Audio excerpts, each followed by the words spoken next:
Hello, everyone. Welcome to the Don Lemon Show. We're so glad that we could have you. This week, President Donald Trump signed a memorandum directing the federal government to prepare the U.S. naval base at Guantanamo Bay, known as GITMO, of course, to house some tens of thousands of migrants that have been rounded up on the streets of America. So the order calls for the Defense and Homeland Security Departments to provide detention space at Guantanamo and for, I quote here, high priority criminal aliens unlawfully present in the United States. So, what is going on here? I want to talk with the editor of Lawdragon and the author of the book America's Trial, Torture and the 9/11 Case on Guantanamo Bay. John Ryan joins us, an award-winning legal affairs journalist as well. John, thanks so much for being here. Sure, thanks for having me. You are at Guantanamo Bay right now. I am. I've been here for close to 2 weeks for this latest trip, and this is probably my 55th trip overall. Okay. We're going to talk about what's happening at Guantanamo Bay, but what exactly is going on here as it relates to this overall story of some 30,000, if not more, migrants or, undocumented immigrants being placed in Guantanamo Bay? Yeah, right now it's a little bit of a wait and see because it caught a lot of people by surprise. And so right now there's physical space on this base for that many people if they wanted to, but there's not the infrastructure for it. So it's a little unclear how this is going to unfold and how quickly. It almost certainly would require funding from Congress. So people are kind of waiting and seeing and asking a lot of questions. What happened? What was the reaction from the folks there when this news came out?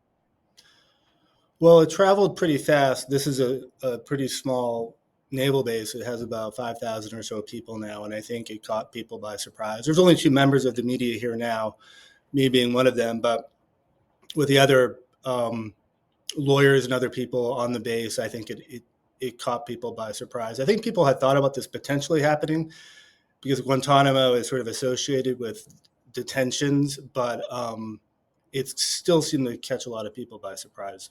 Yeah, and look, and one would wonder, it caught a lot of people by surprise. Why is the United States suddenly in the business of concentrating thousands upon thousands of Black and brown people in a camp?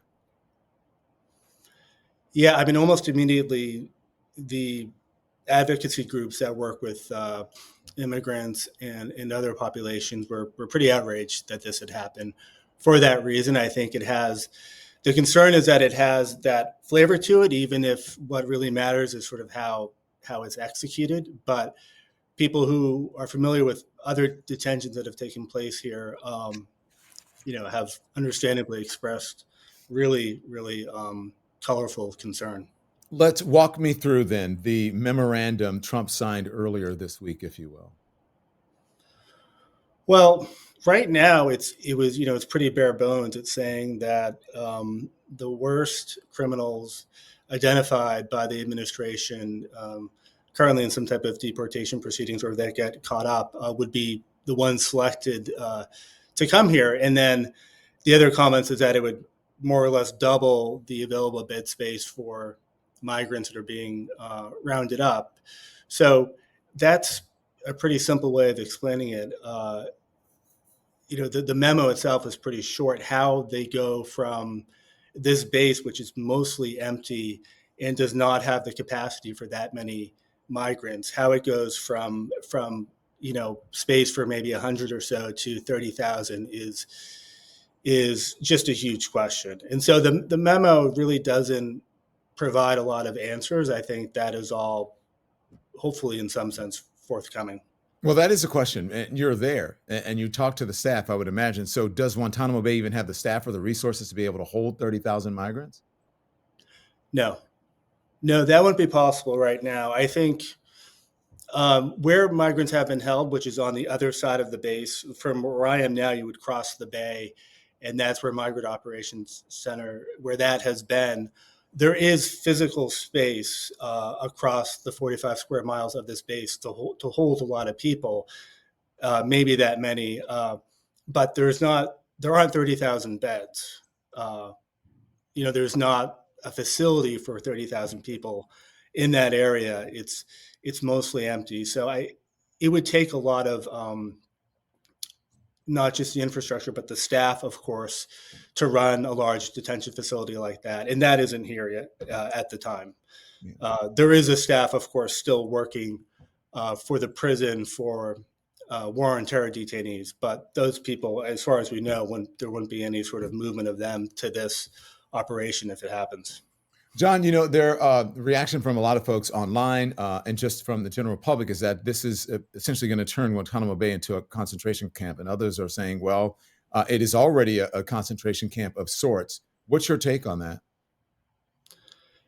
I think a lot of it depends on how it happens, but I can tell you that for people who have represented detainees here over the years, this would cause alarm because of the protracted nature of the detentions. Although most of the war and terror detainees have now since been moved to other countries, but the reputational problem with Guantanamo Bay would almost certainly create additional trauma for people being moved here because Can you explain the reputational thing? Because I think people forget the allegations, and I think found true, of torture, et cetera, at GITMO.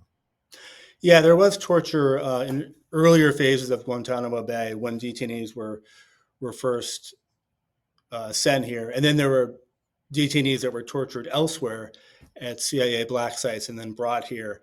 And of the 780 or so detainees that have been here, most were never charged with a crime, and many spent long periods of time here. And most now have been released, but many obviously had years of detentions in which their lawyers thought was unlawful Mm-hmm. because they had never been charged with a crime. And so that history of prolonged detention without the same legal rights as people in the United States, and then some of the earlier mistreatment of people who have been here, I think that is the reputational environment in which this is going to unfold. Yeah. Well, can you talk to us since you're there? Tell us about the conditions in which these undocumented people will be kept. Right now, we don't really know. The fastest way to build a migrant detention facility where they've had other migrant operations would be something like a tent city. That's one possibility where that would be sort of the fastest way to do it.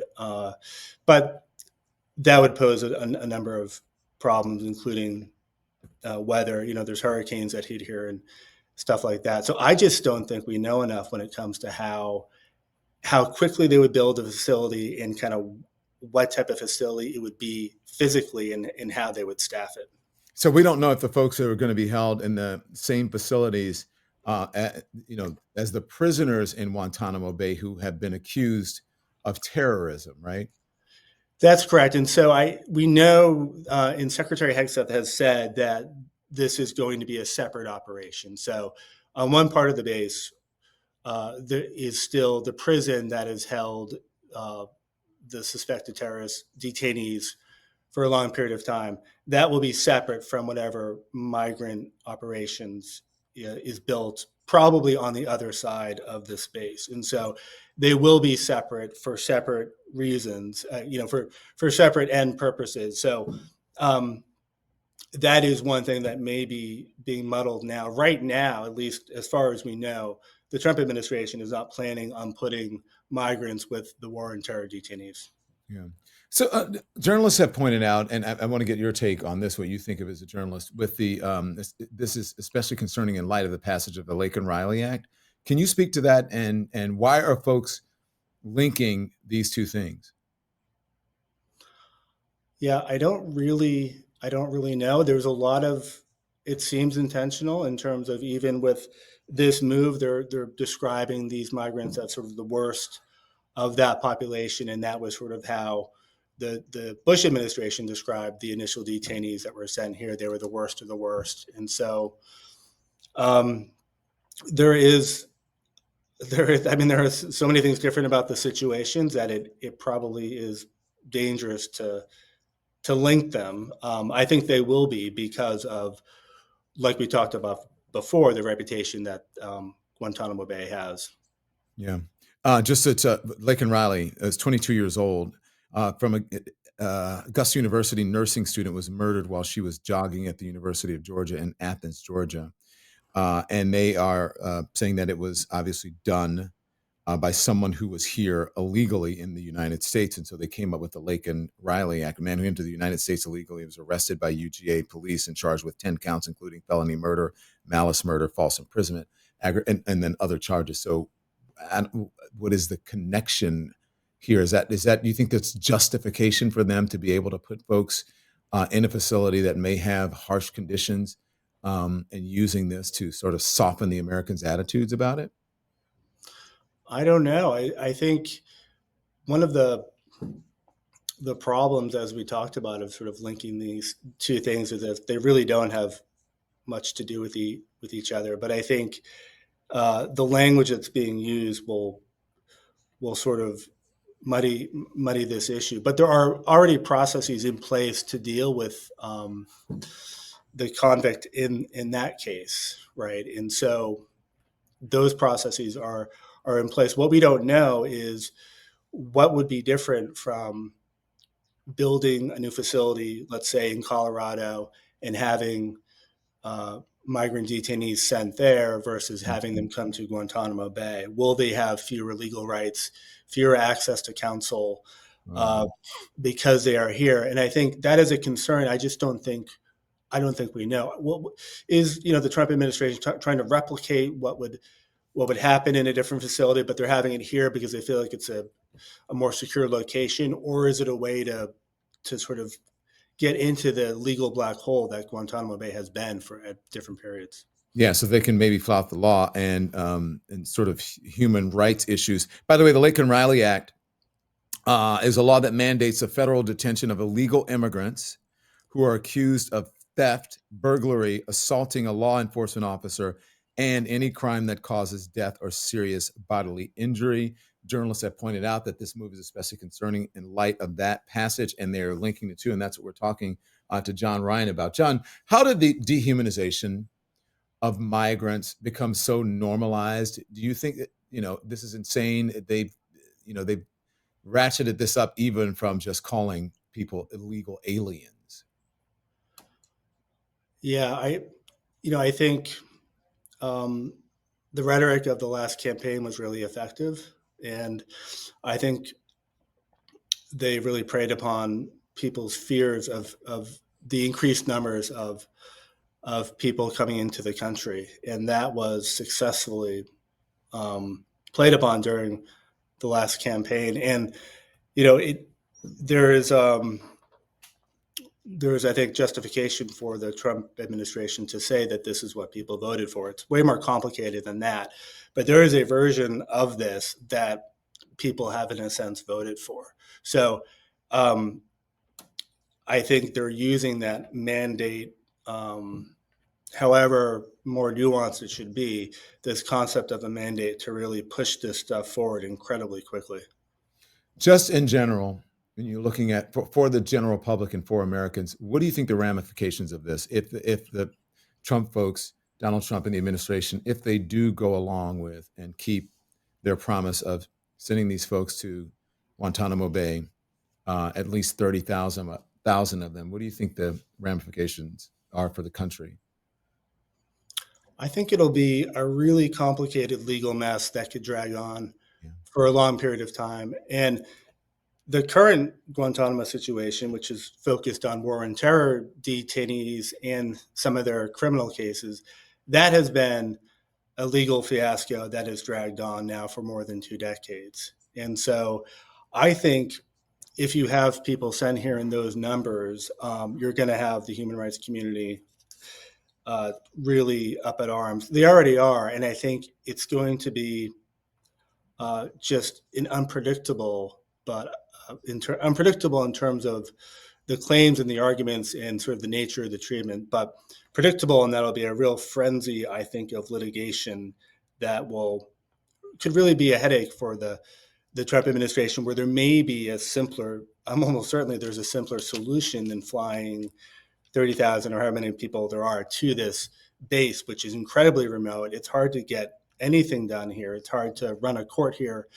It's hard to have the power stay on for, a week straight. So doing this on Gitmo now with the current level of infrastructure is just, it's hard to see the end of that, because getting there successfully, it just seems like a massive, massive challenge.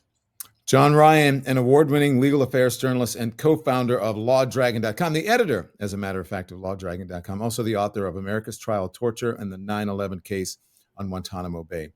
Be safe. Thank you for joining us. Hope you'll come back. Don, anytime. Thanks for having me. Thanks everyone for watching. Your support means the world to us. So make sure you hit the like button and you subscribe to our channel to make sure that you never ever miss a video. We're live every day, 10 a.m. Eastern time. We drop even more content at 2 p.m. Eastern and 5 p.m. Eastern. And if you want more Don Lemon Show content, we'd love for you to become a member of the Lemon community, where you will receive access to special community posts. You'll get exclusive content and members-only live shows. So head over to our channel page or click the join button on this video. Again, thank you for watching. We appreciate your love and your support, and we will see you next time.